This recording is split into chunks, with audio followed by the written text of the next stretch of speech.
I still remember the sound of my own teeth cracking against the floor. My perfect technique, my years of training, none of it mattered in that moment. One mistake, one single moment of pride. That's all it took to teach me the most dangerous truth about combat. Your greatest enemy isn't the one standing in front of you. It's the one staring back at you in the mirror. The one who knows every move before you make it. The one who can defeat you with a single thought. You know who I'm talking about, don't you? That voice in your head, right now. The one telling you you're not good enough, not ready enough, not strong enough. That's your opponent. That's who I'm going to teach you to defeat. Listen closely, because what I'm about to share isn't just about fighting. It's about the war that's been raging inside you every single day of your life. A war most people never even realize they're losing. But I warn you, this truth is like looking into the sun. Once you see it, you can never unsee it. Are you ready to face your greatest enemy? When I first opened my school in Oakland, a challenge came that would change my life forever. But it wasn't the challenge you might expect. It wasn't the local masters questioning my methods, though they did. It wasn't even the cultural barriers I faced as a Chinese man teaching Americans. No! The real challenge came one night after hours of training.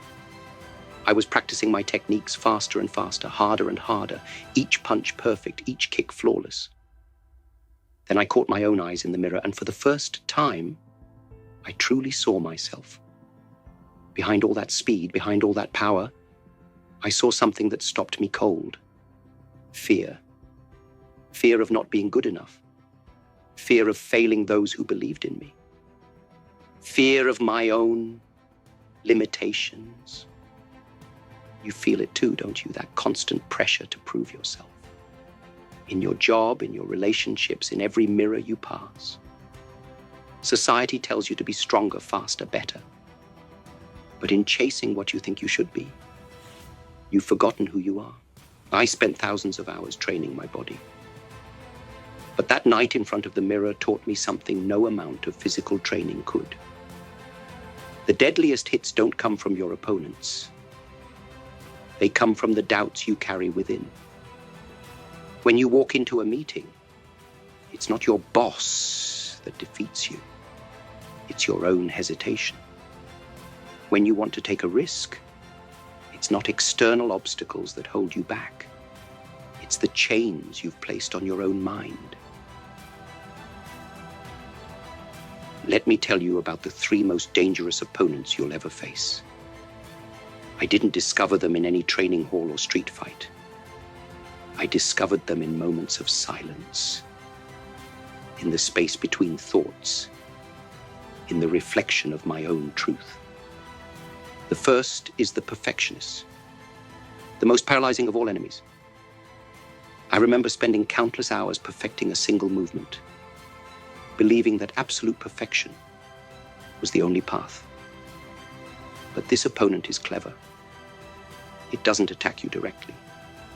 It freezes you in place, makes you so afraid of imperfection that you never truly express yourself. How many dreams have you killed before they began, simply because you couldn't guarantee perfection? The second opponent is the doubter. When I first arrived in Hollywood, every door seemed to close. Too Asian for the lead role, they said. Audiences aren't ready, they said. But the loudest voice saying you can't wasn't coming from them. It was coming from within. The doubter whispers when you're closest to breakthrough. It dims your light just when you need to shine brightest. And the third, the most treacherous of all, the ego. People think ego means pride, but true ego is far more subtle. It's the voice that says you've learned enough, the part of you that chooses comfort over growth, the belief that you are what you've achieved. I see fighters all the time, so proud of their style, their technique, their way, trapped by their own image of themselves. You know what I discovered in my training hall?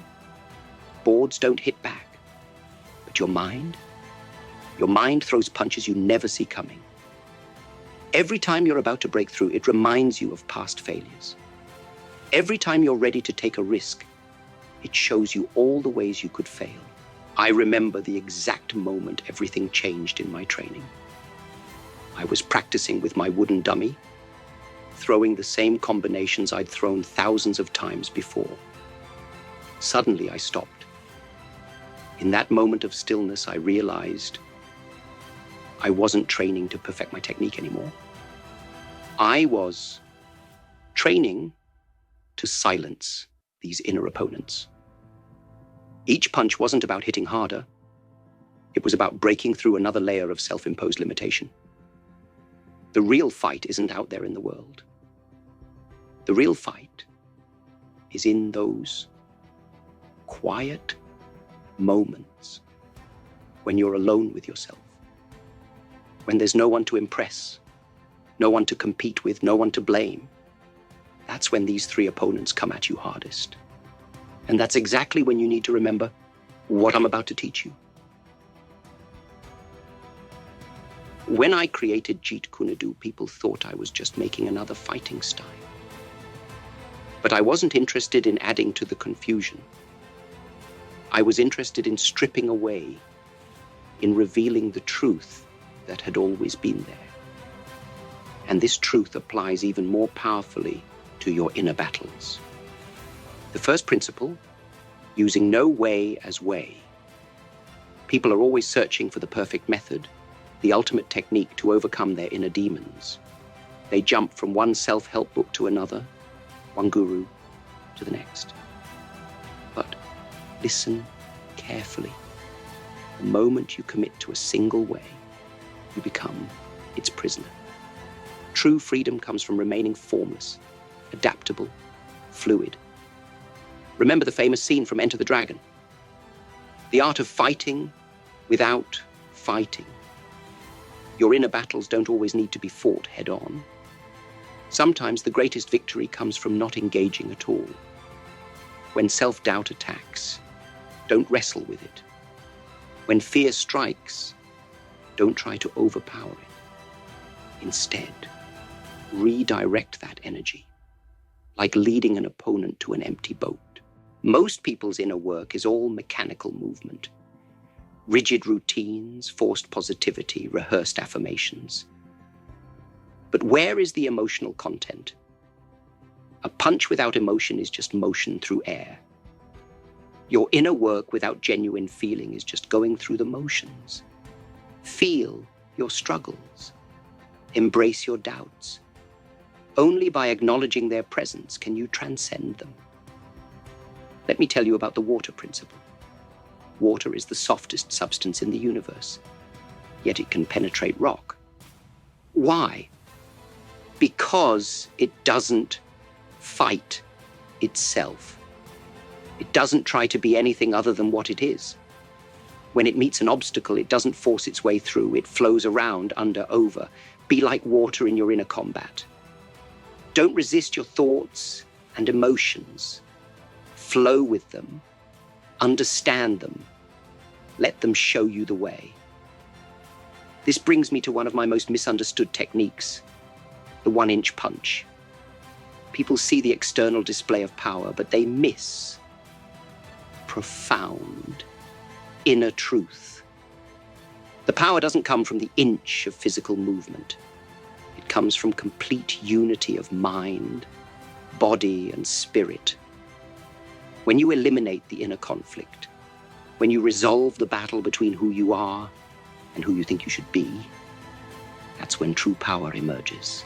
I once broke every mirror in my training. Not out of anger, but revelation. I realized I had been fighting my reflection, an image, an illusion of who I thought I needed to be. The real battle isn't with the enemy you see in the mirror. The real battle is with the beliefs that make you see an enemy at all. Your power, your true, unstoppable power, isn't in overcoming yourself. It's in realizing there was never anything to overcome. The opponent you've been fighting is just a shadow, a reflection of your own limiting beliefs. When you understand this, really understand this, that's when everything changes. That's when you become like water, formless, shapeless, able to adapt to any container life puts you in without losing your essence. Now let me share with you the practices that transformed me from a young man, filled with anger and frustration, into someone who could truly express himself. These aren't just techniques. They are weapons for your inner arsenal. But remember, a weapon is only as powerful as the truth behind it. First, the art of honest self-expression. Every morning before I touch a training dummy or throw a single punch, I stand alone and ask myself, who are you, really, beneath all the titles, beneath all the expectations? Most people never dare to ask this question. They're too afraid of the answer. But true power begins with brutal honesty. Think of the bamboo in a storm. The rigid oak tries to stand unmoved and eventually breaks.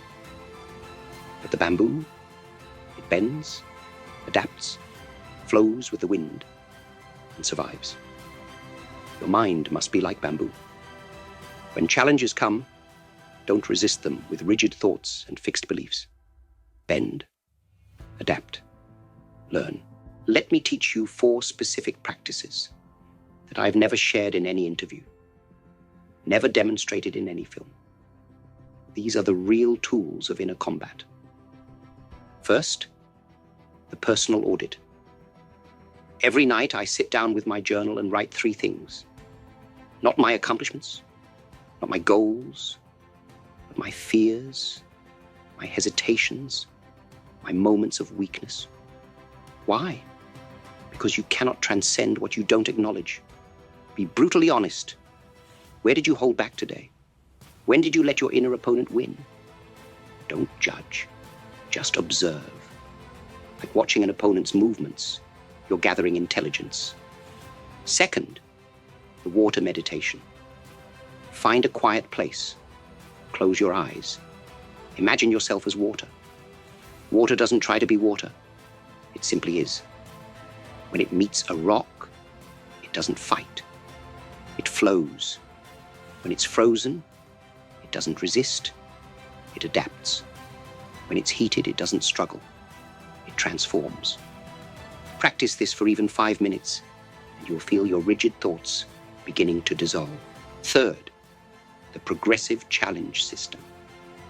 Each day, identify one small fear, one tiny limitation, and step directly into it. If speaking up in meetings terrifies you, start by saying just one word. If physical training intimidates you, begin with 1 push-up. Remember my journey.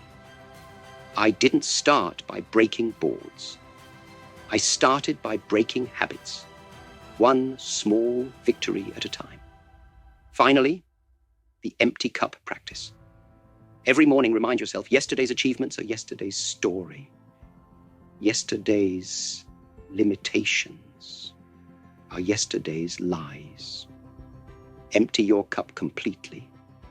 Pour out your assumptions about what you can and cannot do. Pour out your beliefs about who you are and aren't. Start each day as an empty vessel, ready to be filled with new possibilities. But here's the crucial point. These practices are not about becoming someone new. They're about stripping away everything that isn't truly you. Like sculpting, we're not adding material. We're removing everything that obscures the masterpiece within. I'll tell you something I discovered in my deepest moments of training. The ultimate practice isn't about adding more techniques to your arsenal. It's about removing the obstacles that prevent your natural expression. When water flows, it doesn't try to flow, It simply follows its nature. Your true power will emerge not from what you add to yourself, but from what you dare to let go. Remember, these practices are not endings. They are beginnings. They are not solutions. They are doorways. Each one is an invitation to go deeper into your own truth, to peel away another layer of self-imposed limitation. Use them not as rigid rules, but as guidelines for your own exploration. Because in the end, the greatest practice of all is the one that brings you closer to your authentic self. Now we come to the moment of truth. Everything I've shared with you, the recognition of your inner opponents, the principles of combat, the daily practices, they all lead to this ultimate challenge. But I must warn you, what I'm about to propose will test you in ways no physical challenge ever could. You see, all your life you've been fighting the wrong battle. You've been trying to become perfect, trying to reach some idealized version of yourself that doesn't exist. This image of perfection, it's not your ally. It's your prison. I spent years trapped by it myself, always pushing, always striving, never feeling good enough. But here's the truth that changed everything for me. The perfect self is the ultimate illusion. It's like trying to catch your own shadow. The harder you chase it, the further it runs. The real breakthrough comes not from becoming perfect, but from transcending the very need for perfection. Think about the rhythm of self-defeat you've been caught in. Wake up, criticize yourself, push harder, fall short, repeat. It's like a fighter who's memorized a losing combination and keeps throwing the same punches, expecting a different result. To break this rhythm, you must first recognize it, then disrupt it, then transcend it entirely. This is why I'm issuing you a challenge. For the next 7 days, you will engage in the most important fight of your life, the fight for your authentic self. But this isn't a fight against yourself. It's a fight for yourself. Day 1, face your reflection without judgment. Just observe, like watching an opponent without planning your attack. Day 2, catch yourself in moments of self-criticism and respond not with resistance, but with understanding. Day 3, execute one action that your perfect self would say you're not ready for. Day 4, break one pattern, one habit that serves your idealized image rather than your true expression. Day 5, in every interaction, choose authentic expression over perfect performance. Day 6, deliberately do something imperfectly and welcome the discomfort like an old friend. Day 7, stand before your mirror again, not to evaluate, but to celebrate the warrior who had the courage to be real. Remember, each day isn't about reaching some new height of achievement. It's about shedding another layer of pretense. Like the martial artist who eventually transcends the form to find their own way, you must transcend the very idea of who you think you should be to discover who you truly are.